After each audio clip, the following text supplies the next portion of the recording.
Rams 34, Panthers 31. Let's start with the winners here, as we always do on these recaps. Scott, the Rams avoided a disaster at the hand of the Carolina Panthers. This was a close competitive game. It was very back and forth. Ultimately, the Rams are able to pull it out on a fantastic throw and catch from Matthew Stafford to Colby Parkinson.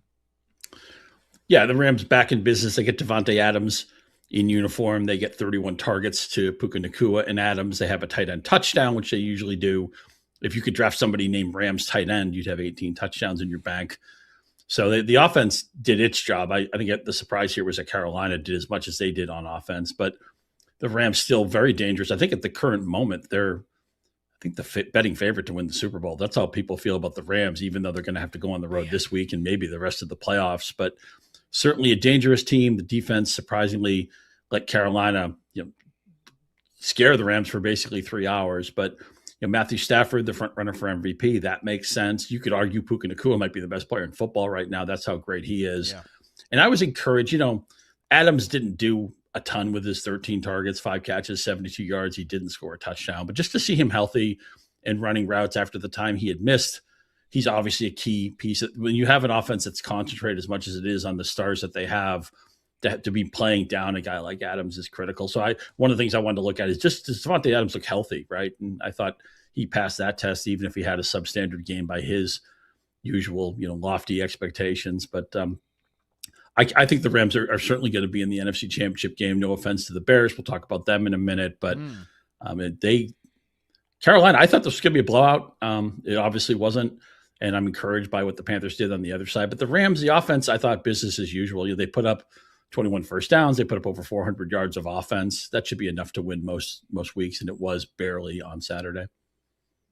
I did think this game was going to be closer than the spread. I thought the Panthers would be able to cover here, but I didn't. It was even more competitive than I thought, especially because, Scott, and we'll talk about the Panthers more in a second, they were making some mistakes on their side that I think, oh, man, you can't muff a punt like that. You can't have that interception if you're Bryce Young and not get obliterated by this Rams team, but they were able to overcome those mistakes. And I think part of the performance from their defense, as we're talking about the Rams offense here, has to be mentioned. The strength of the Panthers obviously are not a good defense, but they do have some strengths. And I think the strengths are at the cornerback position and Derek Brown up in the front. And I think that they were able to have some success when you're looking at the ground game. Like the Rams weren't able to just run them over on the ground, which I think that's a Derek Brown thing. But also that 13 targets, 5 catches for Davante Adams. Mike Jackson is a guy that didn't get enough credit for the Panthers this year.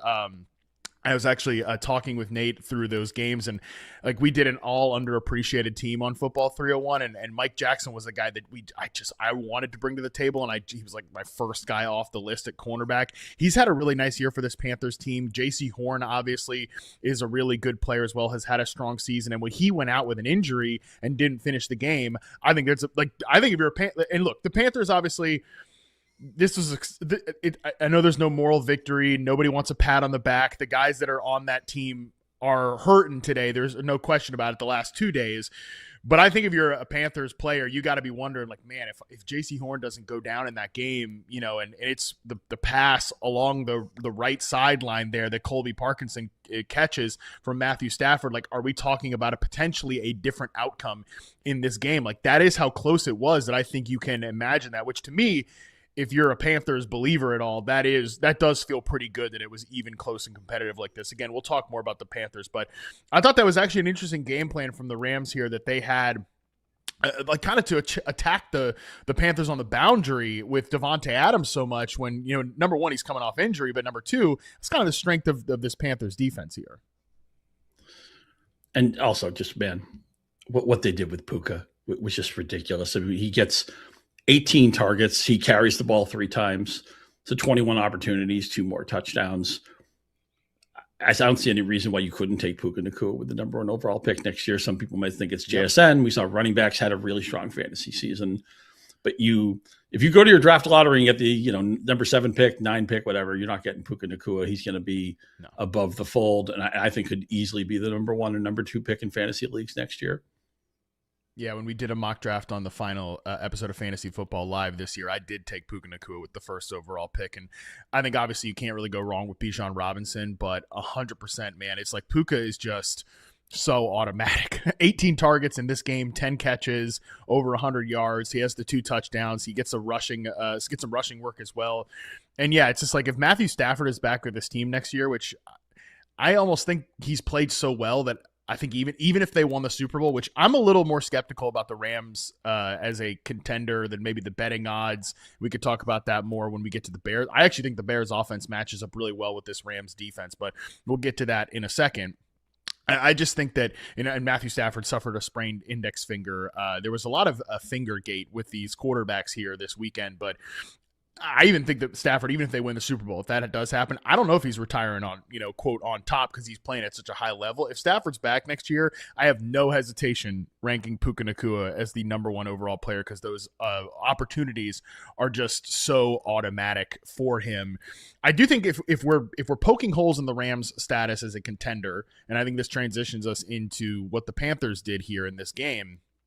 Number 1, they do have a special teams problem. I think there's no question about that. They fired their special teams coach during the season, so I think that's part of it. The other part of it is I still think this secondary for the Rams is a problem, and Carolina really exposed that exactly kind of in the ways that Joel and I talked about on the preview show, which is they've got these big perimeter wide receivers in Tedero McMillan and Jalen Coker, shout out, 9 catches, 134 yards and a touchdown. They went to work on those corners, and I do think that some of the teams remaining in the NFC playoff field can probably get them the same way. Yeah, McVay may eventually pay the price for not having up to par special teams. The Rams are a team that just likes to kick the ball deep and take it to 35. Will allow that, which just goes against the way most teams play. We should also mention, by the way, Blake Corum once again got to double-digit touches in this game. So that's 5 out of 6 games he's done that. It was basically a 60-40 split between Williams and Corum, so they've made both of those guys viable. But if the Rams do get eliminated at some point, you're going to wonder if that hole in special teams, and what is that? I mean, that's just the bottom 10, 15, 20% of your roster. A lot of times that's depth. Sometimes that's coaching.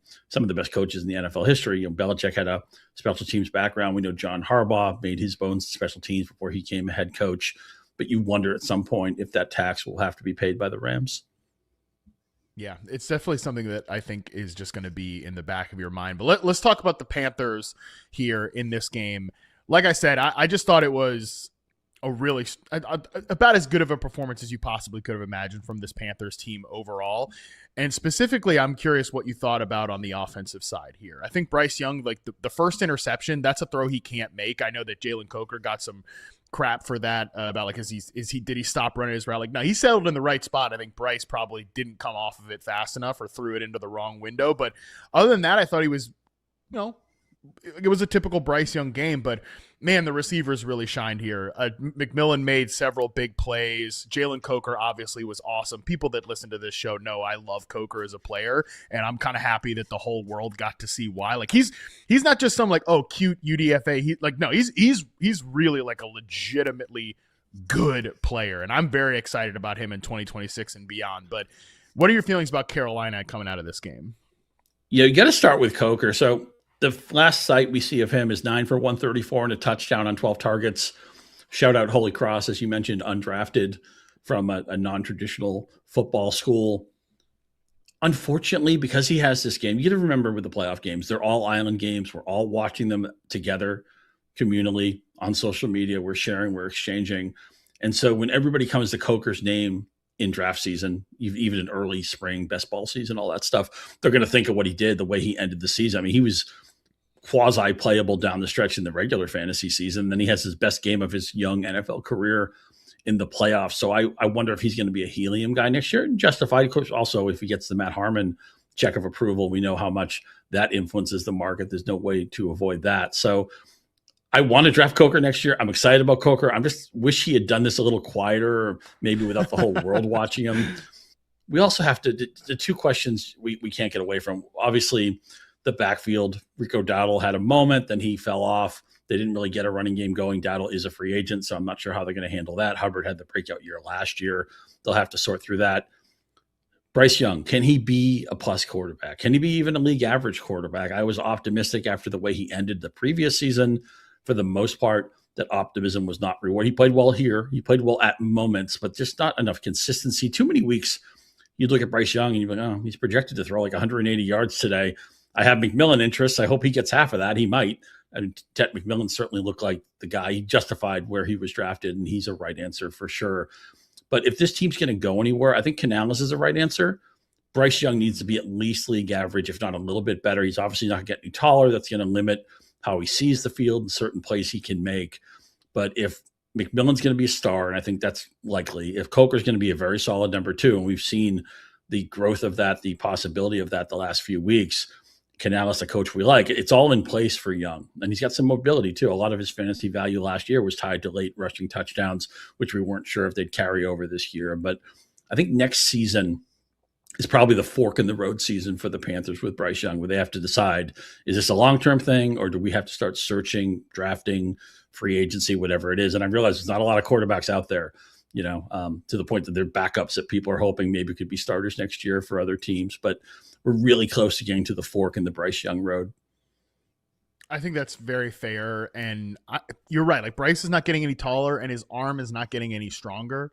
Like, physically, he is what he is. And that's why he was sort of an interesting pick at number 1 overall, because he does have some great playmaking instincts. But I think for him to be that, like, consistently, clearly above average quarterback, I think he has to become like an elite pre and post snap processor, which I don't think he's been so far. I think having a third year in Canales' offense actually will help him a lot. I think that will be good. You like the consistency of that for a player like this, just become, in and out, familiar with the system, know it like the back of your hand. I think that will really help. I also think that the supporting cast needs to be incredibly strong around him. I think we're good with these 2 receivers. I think we could Leggett, I think we're in a tough spot with that. We could probably add more of a needle-moving third receiver, although I think they like what Jimmy Horn has done for them as a speed motion guy. Oh, man, by the way, Jimmy Horn catches that pass at the end of the game. They might be able to continue to make the drive there like that. So that, again, maybe a third receiver, maybe more of a needle-moving tight end here, which will complicate the question from a fantasy standpoint. And the other thing I think we should talk about, you mentioned Rico Dowdle.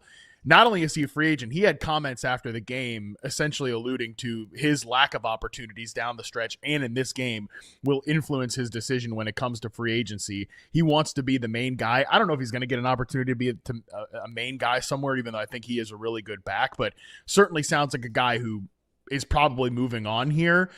Are they going to keep the door open for Jonathan Brooks, their former second-round pick who didn't play all this season because he tore his ACL last year and had a torn ACL in college?